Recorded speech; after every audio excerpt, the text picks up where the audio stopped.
So my name is Luz Penilla. I'm an associate engineer at the Santa Clara Valley Water District, and I work in the asset management unit. My presentation today is going to be on the steps that the district takes in order to monitor and rebuild its critical water treatment plant pumps. What I'm going to be talking about is a pilot program that we have. We started it in fiscal year 17. I'm going to cover all the components that make up the program, and then just share a little bit of lessons learned. So this is, these are the 5 components that make up the program. The first one is developing the risk indicators. The second is to create a general scope of work. The third is to identify the roles and responsibilities and the process that is required to have a successful rebuild. The fourth is to identify what problems are we having and what kind of training do we need in order to avoid those problems in the future. And then the fifth is records management. We don't have a lot of historical data on our pumps stored in Maximo, or our CMMS software, so we're trying to develop a way that we can improve the historical data, O&M manuals, and so forth, and have them quickly accessible to staff. So the first one I'm going to talk about is the risk indicators. Now, in order to develop the risk indicators, we need to collect critical data. And so we decided that we were going to look at the pumps that were over 50 horsepower and critical to operations. Then we collected certain information. There's some information that we needed for the risk indicators, which is for that are based on vibration. So horsepower configuration, is it a vertical motor, or is it a horizontal pump? And then there's some information that we needed to collect that's vital to developing our scope of work. How many stages does this pump have? What's the setting length? Is there any special type of material? What's the weight? And of course, also our pump performance curves were collected. So a lot of this information that I'm sharing with you, this can be found on the general arrangement pump drawings. So the risk indicators rely heavily on vibration. And why vibration? Well, because vibration can detect certain issues.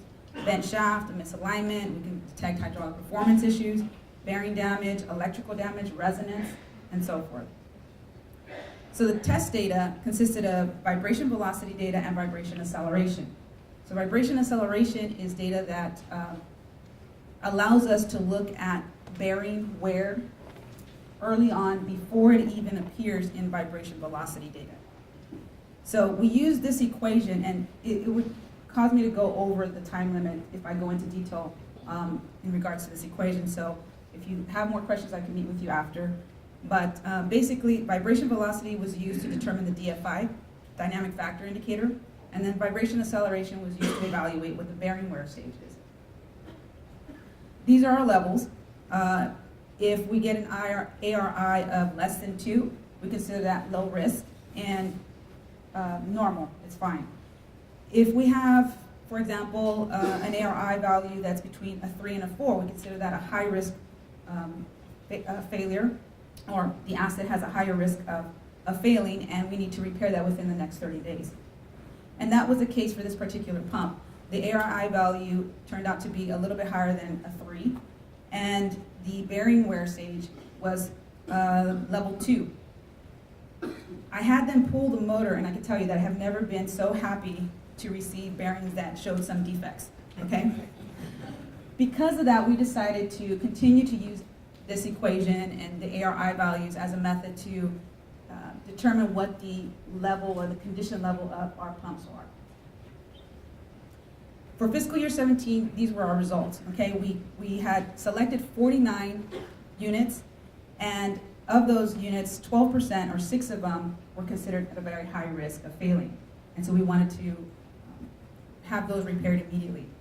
This method allowed us to look at what type of problems are we having. Do we tend to have a lot of misalignments? Do we tend to have a lot of mass imbalance, resonance issues? So we can identify what are the types of problems that we have, and then from that, determine also what kind of training do we need, if it is that we need some more training, or is it that we're missing something in our scope of work? Did we forget to put certain criteria for the level of balancing that motor needs to have? Things like that. Before we started using this method, we were looking at our pumps and evaluating them by how old they are. How old they are, visual inspection, how corroded do they look, and occasionally some oil analysis. So this has helped us to identify some problems. The next step is to develop a general scope of work. And what I did here is I worked with electrical engineers and mechanical engineers to determine what is the general scope, what are the general tasks that need to be done in order to rebuild a motor and rebuild a pump. In this case, you see some of the tasks that we have that are general, that usually don't change, that are required to rebuild a pump. And I added a section, special requirements, that has background and location, special requirements for that particular pump, a pump equipment description. This is a section that would normally change on every rebuild. We would have this section looked over, and what I did is I created a template where on the side there's a step-by-step instructions as to, okay, who's going to be the FOA? The FOA meaning the field operator and operations administrator, and that's the person who receives the submittals, receives the as-built, as-found reports, coordinates with maintenance, coordinates with the contractor. When is that pump going to get pulled? When is it going to be received? Does the engineer have the as-built report, the as-found report, and things like that? Where is the pump located? How far does the contractor have to travel in order to pick up this pump and motor? It also includes the equipment description. So this is information that would change with every rebuild. What's the model? What's the horsepower? What's the impeller lift? Because several times we've had occasions where the contractor is installing a pump, I get a call, and they're asking maintenance, what's the impeller setting need to be?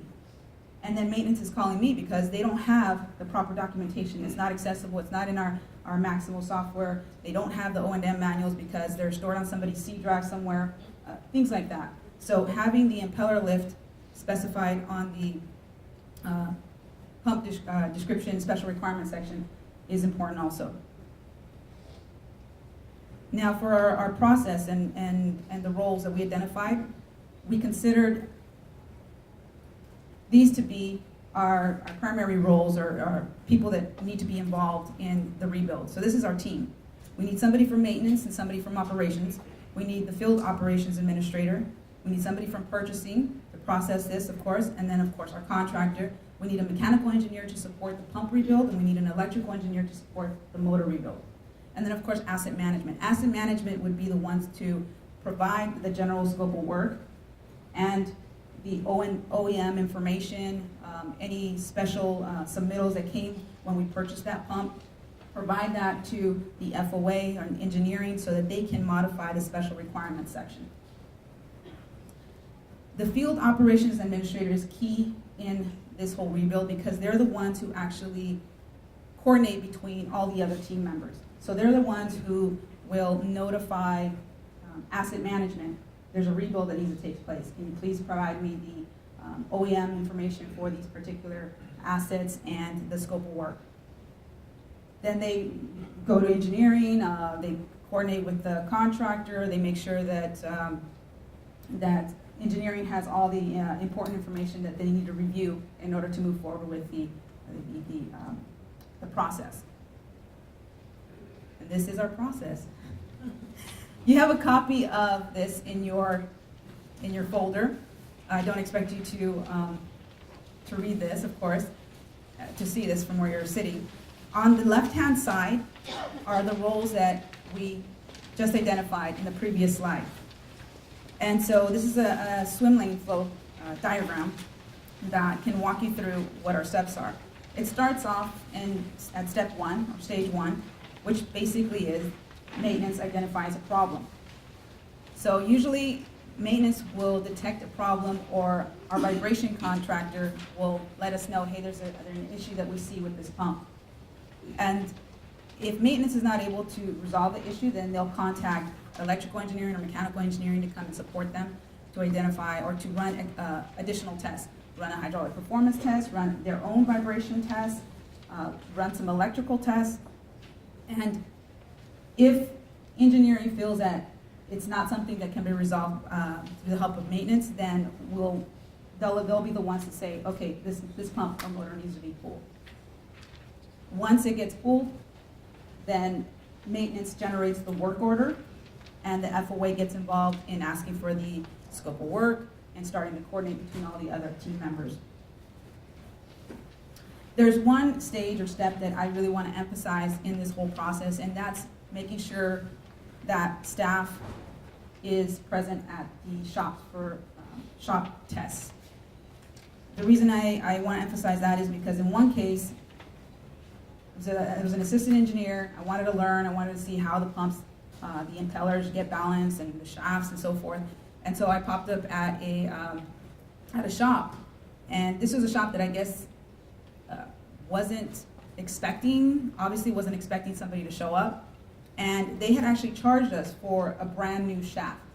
And when I arrived, it turns out that the shaft was bent in 2 locations, pitted, and it looked to me like a refurbished shaft.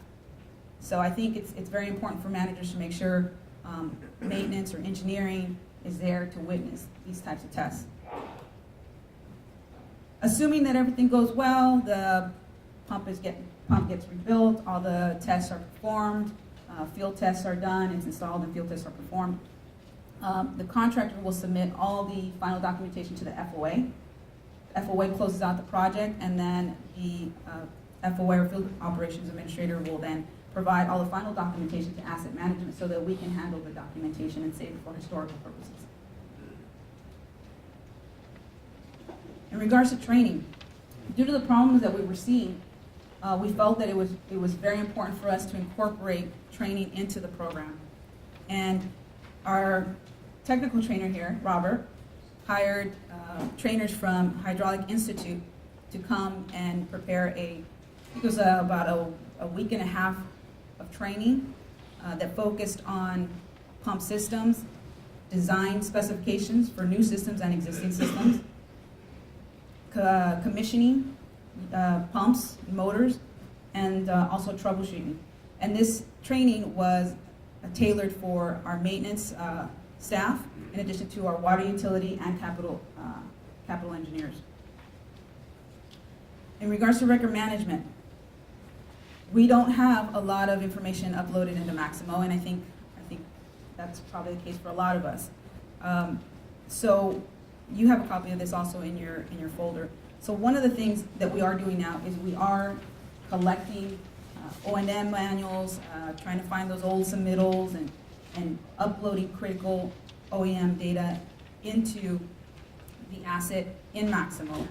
But there's cases where we have multiple projects that are specific to an asset, and it's a lot easier to basically to upload several files into a directory than to log into Maximo, drill down to that one asset, and then upload that one attachment, especially when you're getting several submittals in one email. So what I did is I created a folder matrix that follows the same drill down as Maximo, it's a little less convoluted, but it's basically the same system setup as Maximo. And then what I did is I linked the folder asset, to Maximo. So I just want to make it clear, we are uploading information to Maximo, but in this case, when it comes to multiple projects, the FOA, what the information that we collect from the FOA, we'll add that to that project folder that you see in level 4. Now, this file system, this setup that we have here, it's only read only. It's only read only for everyone else except for the FOA and asset management. Asset management has read and write access. So in general, what it is if you look into Maximo and you look at that one particular asset, you'll be able to see the folder path to this particular asset where multiple projects would be attached. final thoughts. So this is the pilot program. You know, we're trying to develop it every year, and the idea is to meet with maintenance and engineering managers, and get together, get their feedback on all the components, find out where, you know, what the results were from this year, where do we need to improve, and continue to develop the program just by talking about it every year, looking at what the issues are. So I'd love to hear what you're doing, and if you have any ideas for how we can improve, I welcome that. And thank you very much for listening.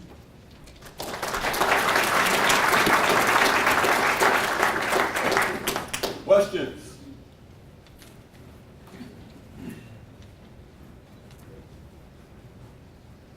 Yeah, Luz, can you explain the documents, the folder documents, how that's connected to Maximo? So right now, it's just the file path. So the file path is linked to the long description, or when you open up, and this is just for our critical pumps, the ones that we identified, because you know, we have the problems where we're opening the asset number in Maximo, and there's no O&M manual, there's no historical data, right? So what I did is I just, after I created this, I saved the path folder, or the file path, in Maximo, so you'd be able to open the asset long description, and there is the path. In addition to that, then I went in and added all the pump and motor O&M manuals. That was at least, you know, what I could do, but we have lots of information stored on other people's drives for as-built reports, as-found reports, and for me to sit there and try to upload each one, log in and attach, log in and attach, I mean, it's just not, I can't do that.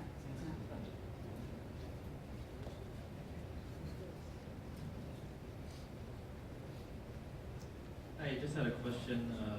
You mentioned that you went to the Hydraulic Institute for training to get trainers. I'm from the East Bay Municipal Utility District. We actually went to the Vibration Institute to kind of get a trainer to come out. We were just wondering what made you go to HI instead of maybe the BI? What was your experience with them? So I thought the experience was great. Robert has all the feedback, but I got some positive feedback on it. And what was I think would probably be different is that the training was not geared on just vibration. We developed a curriculum that focused on, okay, and I'm going to go off a little bit here. When we have a new system installed, some of the issues that we've been having when we're trying to run hydraulic performance tests years later is that the piping, it's just not designed in a way that we can collect reliable data. We can't attach a flow meter on the discharge because there's an elbow right away, right? So what we wanted to do is to bring our capital engineers into the training and have the trainer focus on what do they need to check for when a new system is being installed. And they work a lot with the design firms, right? But what we found is that some of our engineers were not familiar with Hydraulic Institute standards and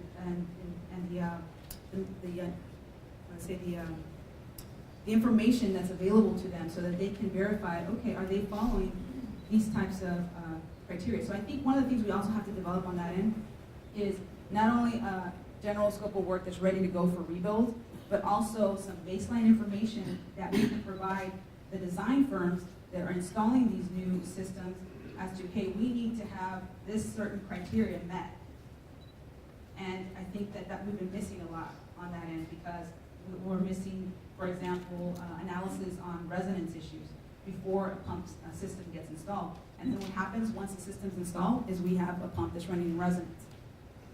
So that was part of the training.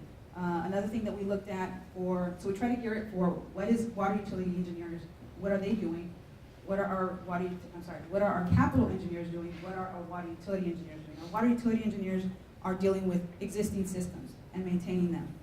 So I wanted the training to focus on commissioning, repairs, what troubleshooting, things like that.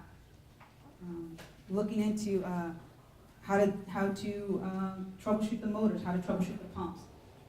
And then we also wanted to have some training that was specific to our mechanics and our electricians. So we developed a curriculum that was specific to our needs, and I think that was probably something that might be different for in the Vibration Institute. Part of your question, I'm probably more knowledgeable about than she did in terms of how did we end up with them. What happened was one of our executives had attended a seminar or something somewhere and was impressed with their presentation, came back and brought that information to us, and so when we wanted to address the problems that Luz was talking about, we met with them, talked to them about some of our issues, and we were impressed with. We asked them a bunch of questions, we were impressed with their responses. One of the greatest things that Luz is sort of alluding to is that he was pointing out that they were going to talk to us about not just vibration, not just about pump, but about pump systems, the whole system, everything tied to it.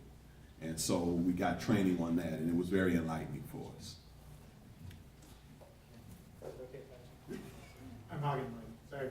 I'm Armand from East Bay Mud as well. I had a couple questions. The first one was, what kind of criteria did you use for criticality to determine what pumps you're going to monitor, right? So we have hundreds and hundreds of pumps, and that's something we really struggle with. Yeah. I got another follow-up. And that was easy. I just talked to maintenance and asked them, which ones do you think, give me your feedback, which ones are critical, which ones should be monitored?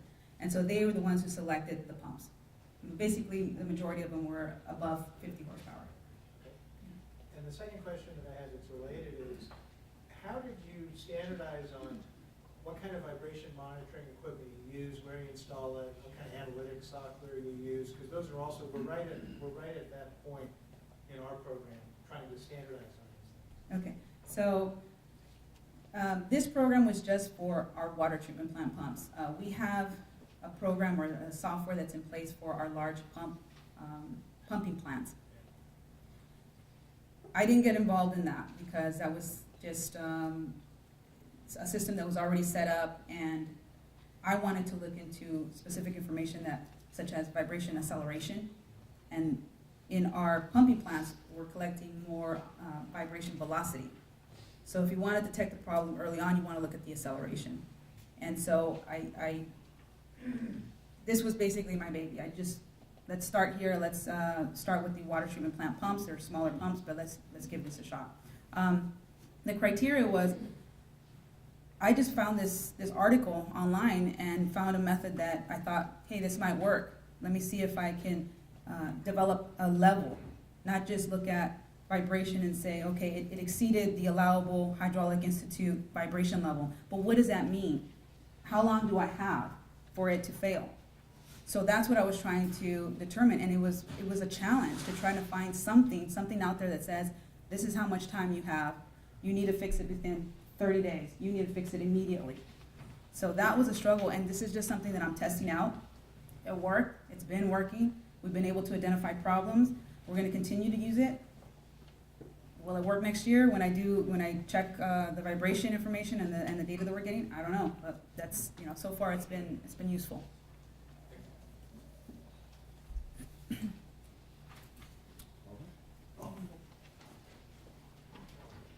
Yeah, how often are you doing the vibration analysis? So we were doing the test every 2 months. We were doing every 2 months. We started off, the contractor came in and did the test every month for 3 months first. And then, just to get a baseline. And then from there, he came every 2 months. But I found that in doing that, it wasn't giving us enough time, it wasn't giving maintenance enough time to pull the pump, do the repairs before they were already back and ready to test again. So I'm thinking that for the next contract, we'll probably do every 3 months.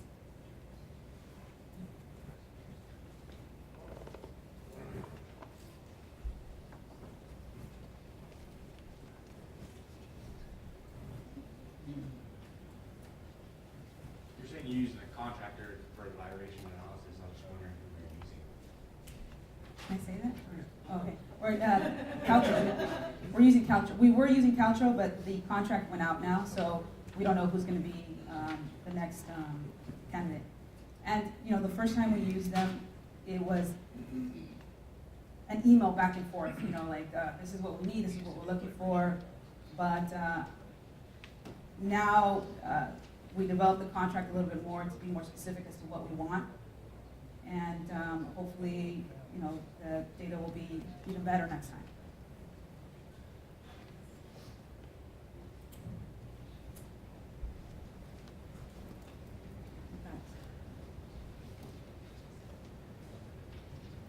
You might have mentioned, but for your, when you do have the test results and for the analysis, are you using a contractor to identify problems in the pumps, or is that internal? No, so they were generating reports for us and telling us, this is, you know, based on the vibration, we detect looseness. And yes, they were letting us know these are the types of problems that they're detecting. But what I wanted to do is I wanted to verify.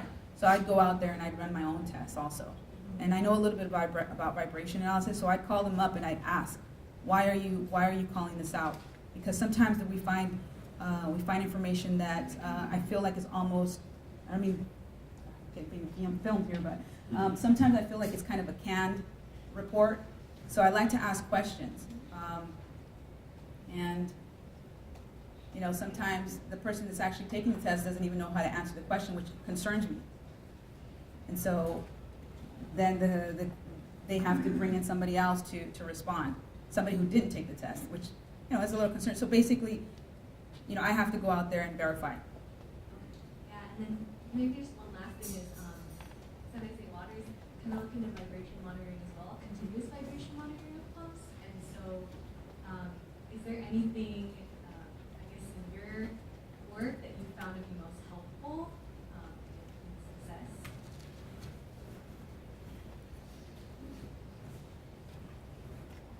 I find it helpful to ask for crest factor, vibration velocity, and vibration acceleration data. So when I asked for this information the first time around, there was a lot of pushback. There was a lot of, you don't have to worry about this. We got it. We'll just tell you what the problem is and you guys fix it.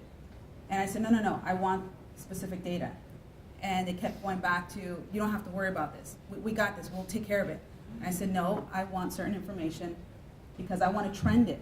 I want to generate a report at the end of the year to reflect all the problems that we're having, and I want to develop trends because that was a big thing. How are our pumps doing? And they weren't going to provide the trends. They weren't going to, I don't know if this is working, it's not? Okay.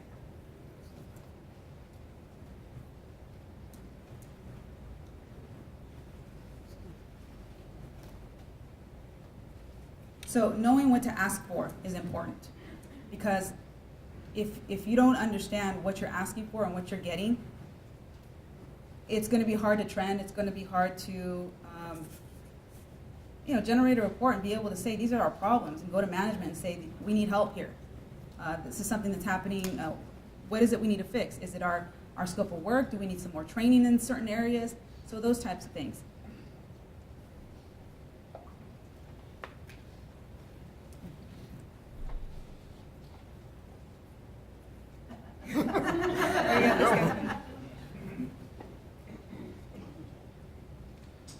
Hi, Luz.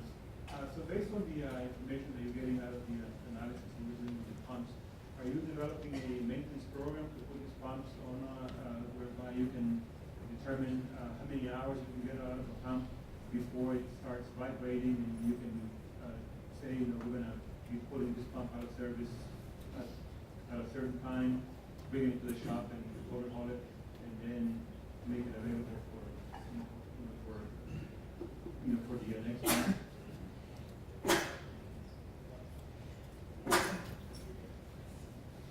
So, no, I'm not collecting the hours right now, but this information helps us to helps us to know which pumps do we need to prioritize.